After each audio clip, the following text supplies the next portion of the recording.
You probably think your personality is something stable. You may believe you are naturally quiet, cautious, distant, anxious, people-pleasing, or hesitant. It feels as if these traits are simply who you are. But sometimes what looks like personality is actually protection. Sometimes one small rejection, one brief moment of exclusion, one sharp social wound begins changing the way you behave long before you understand why. A friend stops inviting you. A teacher laughs at your answer. A group ignores your message. Someone you like pulls away. A room goes quiet after you speak. The event may be small from the outside. It may last only seconds. But inside the nervous system, it can register as something far larger than disappointment. It can feel like danger. That reaction makes more sense than it first appears. For most of human history, being accepted by other people was not a luxury. It was safety. Belonging to a group meant access to food, protection, knowledge, support, shelter, and care when you were sick or injured. Being pushed outside the group did not simply hurt your feelings. It could reduce your chances of survival. Because of that, the human brain became extremely sensitive to rejection. You inherited a mind that takes social pain seriously because, for your ancestors, it often mattered. The modern world is different, but your brain is still carrying that ancient system. So when rejection happens, even in a small form, the mind does not always file it away as one isolated event. Instead, it asks a deeper question. What do I need to change so this never happens again? That is where personality begins to shift. Not because you consciously decide to become someone else, but because the brain starts editing your behavior in the name of protection. If speaking up once led to embarrassment, you become quieter. If trusting someone once led to abandonment, you become more guarded. If showing enthusiasm once led to mockery, you become more restrained. If one mistake caused laughter, you become more careful, more polished, more controlled. Over time, these adjustments stop feeling like strategies. They begin to feel like your identity. This is one of the strangest things about rejection. A single event can create a lesson much broader than the event itself. The rejection may have been specific. One person, one room, one moment, one context. But the brain often generalizes the lesson. It does not merely conclude that person rejected me. It may conclude people are unsafe. It may not conclude that group did not understand me. It may conclude I should not show that part of myself again. The event was narrow. The adaptation becomes wide. Imagine a child who raises a hand in class, gives the wrong answer, and hears a few people laugh. The moment is over quickly. The teacher moves on. The class forgets. But the child's body does not forget so easily. The face became hot. The chest tightened. Everyone seemed to be looking. The child learns something. Not necessarily a fact about intelligence, but a survival lesson about visibility. Next time, the hand stays down. Then it stays down again. Eventually, years later, the person may describe themselves as naturally quiet. But perhaps they were not born quiet. Perhaps they learned that being seen felt risky. The same pattern happens in relationships. Someone opens up, becomes vulnerable, shows affection, asks for closeness, and receives distance in return. Perhaps the other person was confused, immature, emotionally unavailable, or simply not the right match.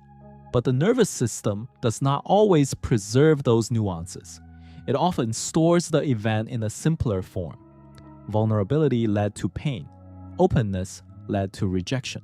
The next adaptation is subtle. You share less. You hold back a little more. You stop saying what you really feel.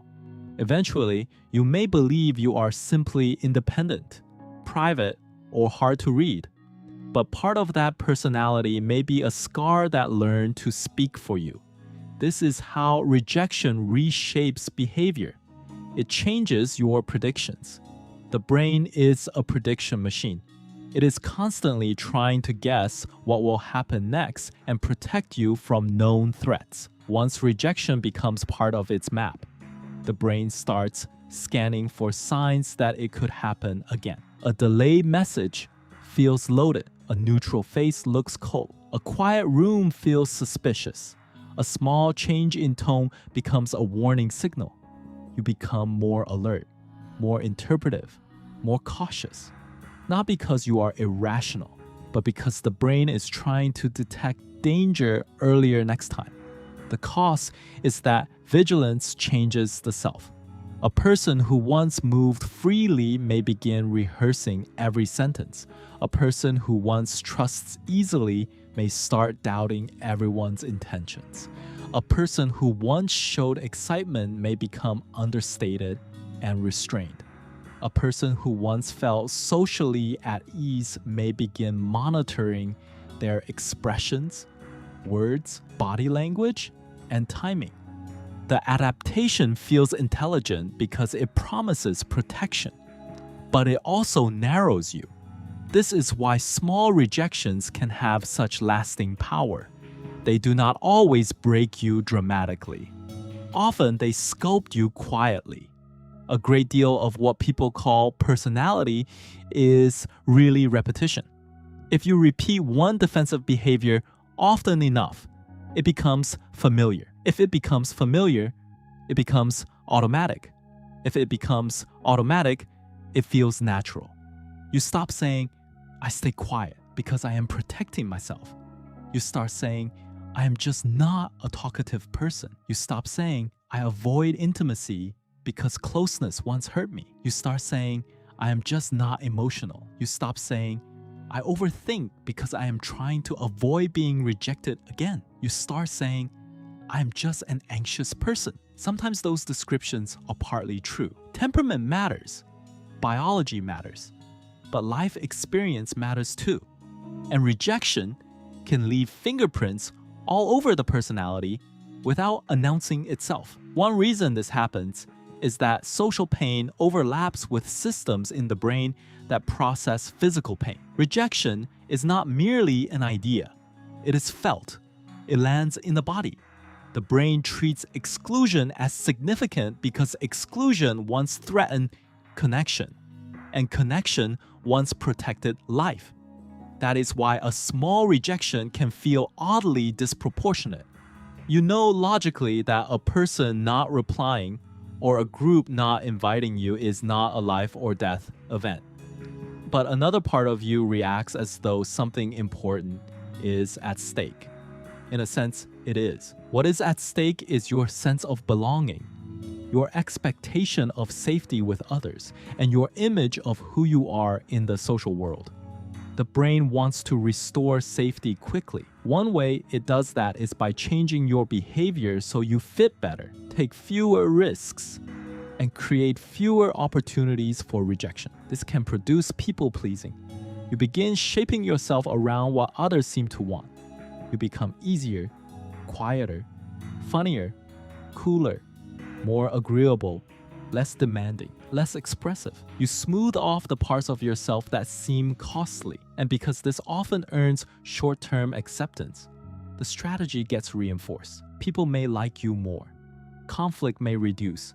Social tension may ease. But the price is that the accepted version of you may no longer be the full one. Rejection can also produce the opposite pattern. Instead of becoming more agreeable, some people become colder, sharper, or more detached. They stop needing people before people can stop needing them. They reject first so they do not have to feel rejected later. They become dismissive, aloof, sarcastic, hyper-independent, or unreachable. This too can look like personality, but sometimes it is armor with a voice. That is the thing about rejection wounds.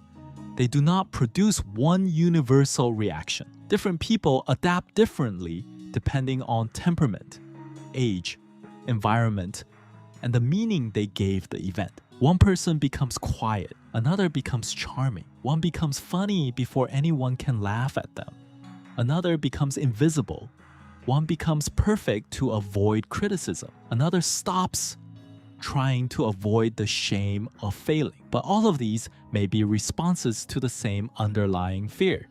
If I do not change, I could get hurt again. There is also a deeper shift rejection can create. It can change not only how you behave, but what you believe about yourself. A small rejection can attach itself to identity. You may begin to think, I am annoying. I am too much. I am not interesting enough. I am forgettable. I am difficult. I am unwanted. I am not the kind of person people choose.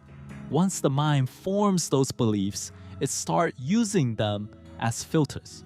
It notices every event that seems to confirm them and dismisses events that challenge them. One unanswered message becomes proof. One canceled plan becomes proof. One awkward silence becomes proof. The personality slowly organizes itself around a conclusion that may have started with a single wound. This is how rejection can create self-fulfilling patterns. If you believe people will pull away, you may become tense and guarded.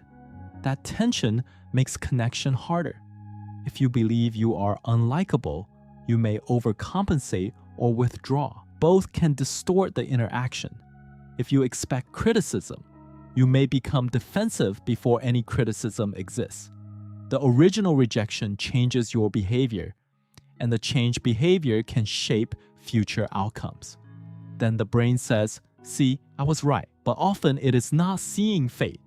It is watching an adaptation repeat itself. Small rejections are especially powerful when they occur early or during moments when identity is still forming. Childhood, adolescence, first relationships, new environments, or vulnerable periods in adulthood can magnify the effect. At those times, the brain is actively asking, who am I in relation to other people? A painful answer lands harder.